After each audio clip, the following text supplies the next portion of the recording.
Hello and welcome to another session of Streaming School. Really pleased to be back with you. I hope you enjoyed your English lesson. And now we're going to move on to another fantastic maths lesson with Mr. Sam Wincher. Very good morning to you, Sam. How are you, buddy? Yeah, good morning, everyone. Good morning, Leon. I'm good, thank you. I'm good. I'm ready to go. Wonderful. Right. Yeah, screen's on you, buddy. Take it away.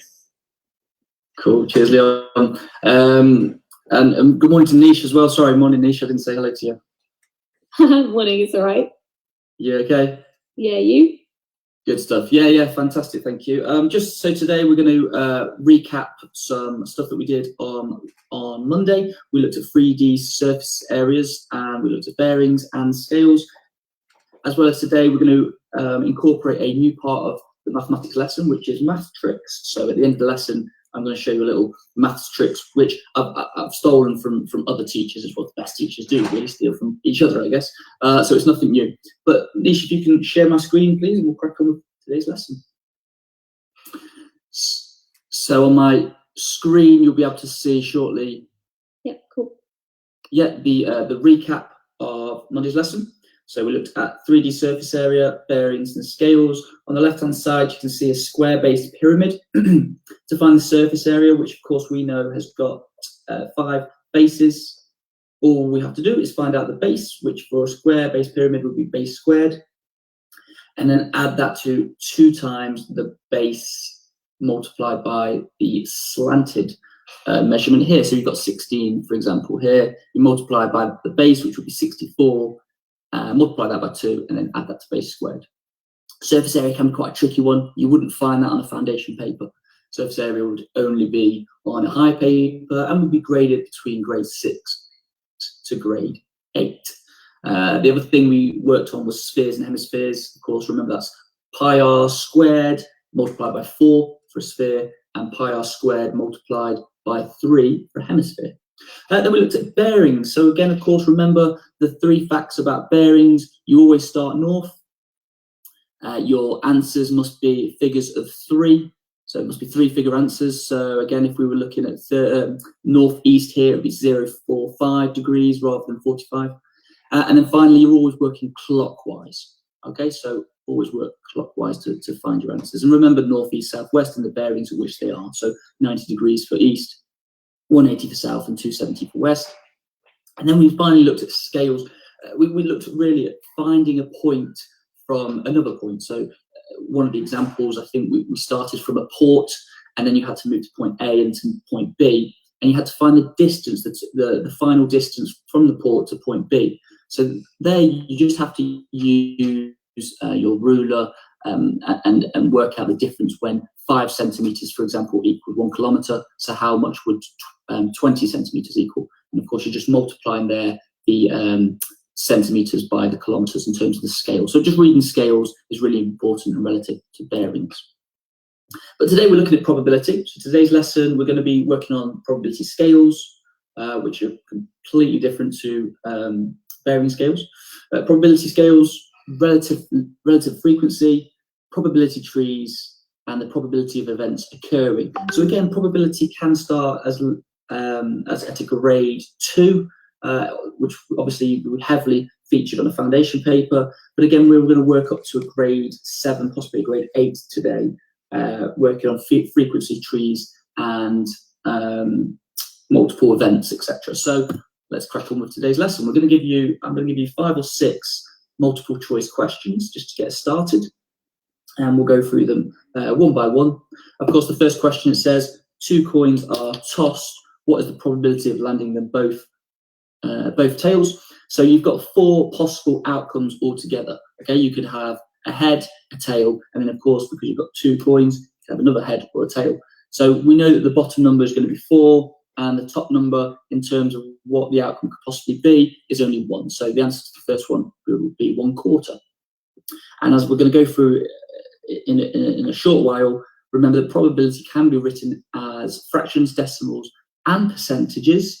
I would say percentages is frowned upon though. Try and stay clear of that and just work on fractions or decimals. But in your GCSE exam, they will allow you to put a percentage. Okay, next question is, the dice has 8 sides.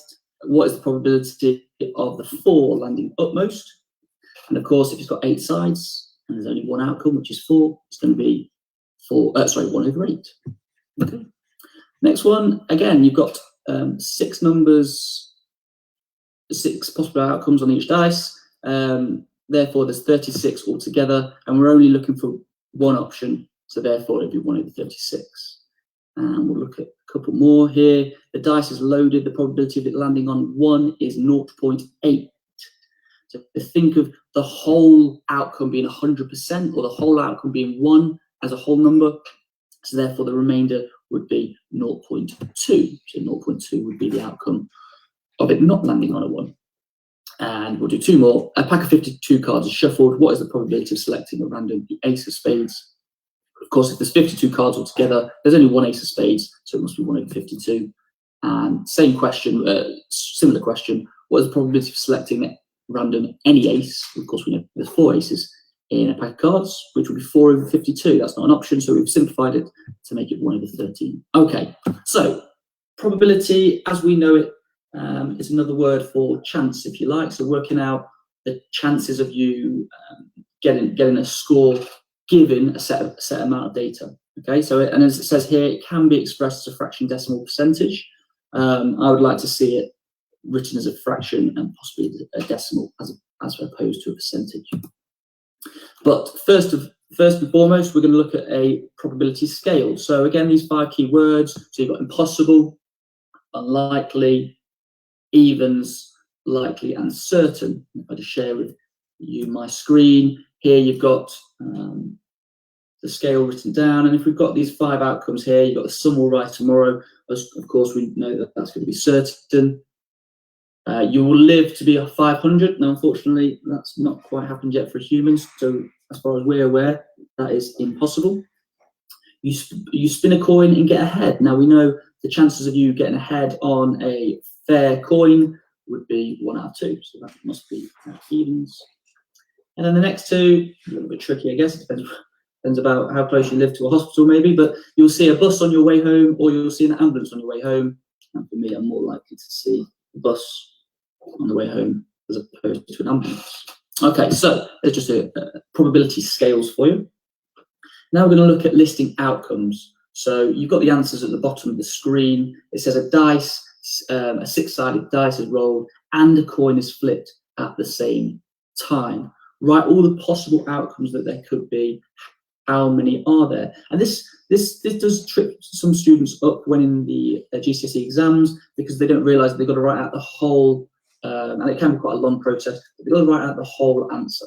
Okay, so here again, you've just got heads, of course, and what we've done here is write out all the heads options first. You've got heads plus the 1 on the dice, and heads plus the number 2 on the dice, etc. And then the same with tails, right from 1 to 6. Now, the possible outcomes, then all we'll do simply is add them all up together, which would give us 1, 2, 3, 4, 5, 6, and the 6 there, so it would be 12 altogether. So write all the possible outcomes that there could be, how many are there, and there's 12 outcomes in total.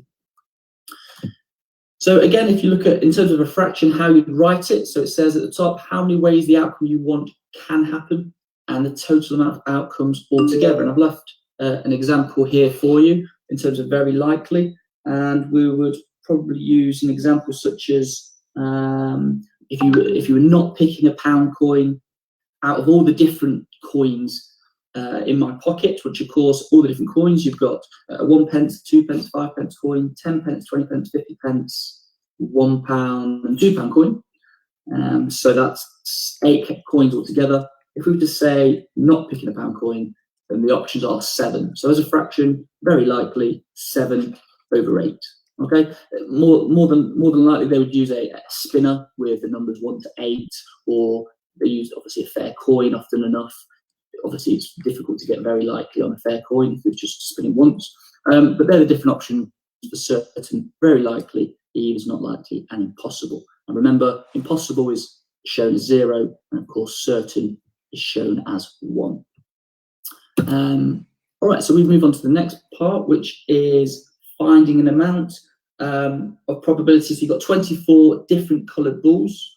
there are 8 red, 5 blue, 10 purple, and the rest are orange.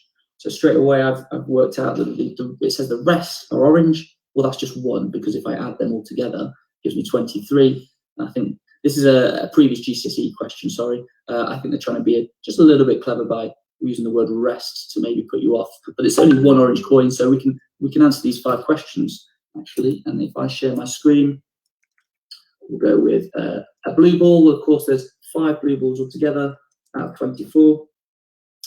Question 2, a red ball, again, there's 8 over 24. And if we can simplify our answers, that would be great. So the highest common factor of 8 and 24 is 3. Sorry, the highest common factor of 8 and 24 is 8. So therefore, if I can divide them both by 8, which gives me 1 and 3, hence the 3. Okay, so 1/3. If we looked at number 3, we've got an orange ball. And as we said earlier, there's only 1 orange ball remaining.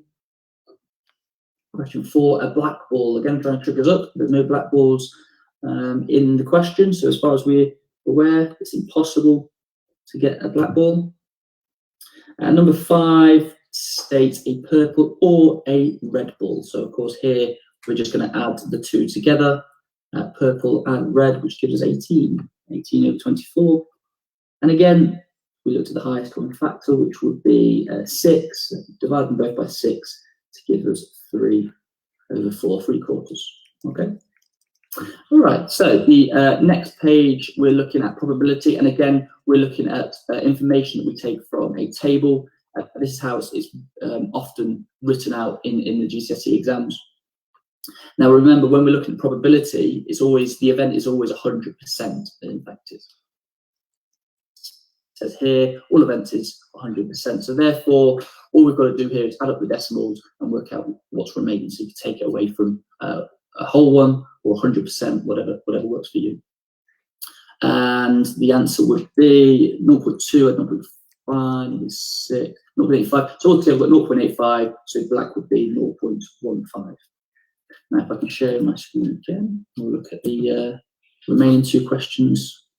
Yeah, so question 1, it says the probability that I'll pass my driving test is 0.65. What is the probability of me not passing it? Of course, that's the only other option, so therefore 0.65 taken away from 1 gives us 0.35. Same question 2, find the probability of me not rolling a dice, of me not rolling a 6 on a dice. Of course, there's 5 other numbers you can roll. That'll be 5 out of 6. And again, if we were to have, it might ask you to write it in terms of word format. It would be very likely that you didn't roll a 6. Okay, so we look at that's based on mutually exclusive probability. Now we're looking at relative frequency. Okay, so we've got 4 options here. The first question says, what is the relative frequency of rolling a 3? Remember, frequency is just another word for number. How often, how many times does it appear? And if we look at the score of 3, well, it appears 31 times. And again, in fact, I'm not going to share my screen this time. I'm just going to read them out. So we've got 31 times that 3 appears. In terms of based on these results, what is the probability of rolling a 2? Well, we know here that a 2 is rolled 15 times, and it's 120 times altogether. So as a fraction, we write it as 15 over 120, or if we simplified that to 1 over 8. Based on these results, what is the probability of rolling a number bigger than 4? Well, 2 numbers bigger than 4, and their scores altogether is 30. So 30 out of 120, which again can be simplified to 1/4. And then finally, they like you to justify your answers. And this question here, of course, there's 4 marks, possibly 5 marks available. Is this dice fair? And justify your answer. So you obviously just say yes. All the answers are very similar. And of course, they've only been rolled 120 times. You would expect that if they were rolled another 120 times, that the numbers would come closer together.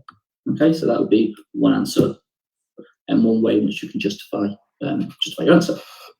And finally, in fact, we've got 2 more if we've got time. We're looking at multiple events. So here you've got a set of scores from the dice. If 2 dice were rolled, so what is the probability of scoring an 8? Well, simply you're going to count up all your 8s, and I can see that there's 5 8s that appear there. and how many numbers are there all together. Instead of counting them out one by one, we know that if there's 6 there and there's 6 there, if we multiply them together, that gives me 36. So we know that 5 over 36 in terms of scoring an 8. A similar process with the 11. What is the probability of, and the 7 appears the most. So 7 would be the answer for that one. And finally, what we're going to do today, before I can try and just show you one little shortcut, if possible. We're going to do a little maths trick on subtraction, very straightforward. But here we do. Here we're looking at the frequency trees. And it says I have a 2-square spinner with the numbers 1, 2, 3, and 4 on. What is the probability that I get both 3s when I spin both spinners? So we've got the fractions and the outcomes next to, and this is the information that you'll probably be given. It might have 3/4 missing, but we can work out that if it's 1/4 to spin a 3, and of course it'll be 3/4 to not spin a 3. And again, some information, all the information is given here for you. So we've just got to work out the outcome. And just share my screen like that. Perfect. So we know that, of course, we're just going to multiply them together. And if we multiply our fractions together, we will get the total outcome if it was to happen twice. So we've got 1/4 times 3/4 would be for the second one, which would just be giving us 3/16. And it's the first outcome that we're looking at, which is 1/4 multiplied by 1/4. So spin 1, the chances of rolling a 3 is 1/4. Spin 2, the chances of rolling another 3, of course, is still 1/4. You multiply them together, you get 1/16, which would be the probability that I get both 3s when I spin both. Okay, and finally, I did say I'd try and share a trick for you today. It's just something I wanted to share with you, and it's for people that want to try different long multiplication methods. So of course you've got the column method, which I'm a huge fan of, and if we were to do something simple like 21 multiplied by 32, of course there we go, 1 multiplied by 2, 2 multiplied by 2 is 4. Then we're going to start into our tens column, so we add a 0, 3 1s are 3, 3 2s are 6. If I add that up together, I get the answer 672. Now, the Japanese method, which is very rarely used, and it can work for when you've got small single-digit numbers. Here we've got a 2-digit number, so let's have a go. We've got the 2 and the 1. We've got the 3, and we've got the 2. Okay, and simply to find your answer, if we add up the numbers, the corners here, so we've got 1, 2. If we add up all the corners and where the lines cross here, 1, 2, 3, 4, 5, 6, 7. And if we add up the corners where the lines pass here, 1, 2, 3, 4, 5, 6, you would also get the same 672 like that. Anish, if you can share my screen, please. All right, cool. So that was the Japanese method of multiplication. Tomorrow I'm going to show you a way of subtraction, long subtraction, and making it a lot easier than borrowing from the previous one, because as far as we get taught at primary school, it's 0 take away 5. They say you can't do. Well, actually 0 take away 5 is -5, so it is possible. So I'm going to try and show you a different trick every day, but I hope you enjoyed today's lesson. Really enjoy the stuff, and have a good day. Thanks, buddy. Really, really appreciate it. I hope you enjoy the sun as well. Cheers. Cheers, Leon. Have a good one. You too. Bye-bye.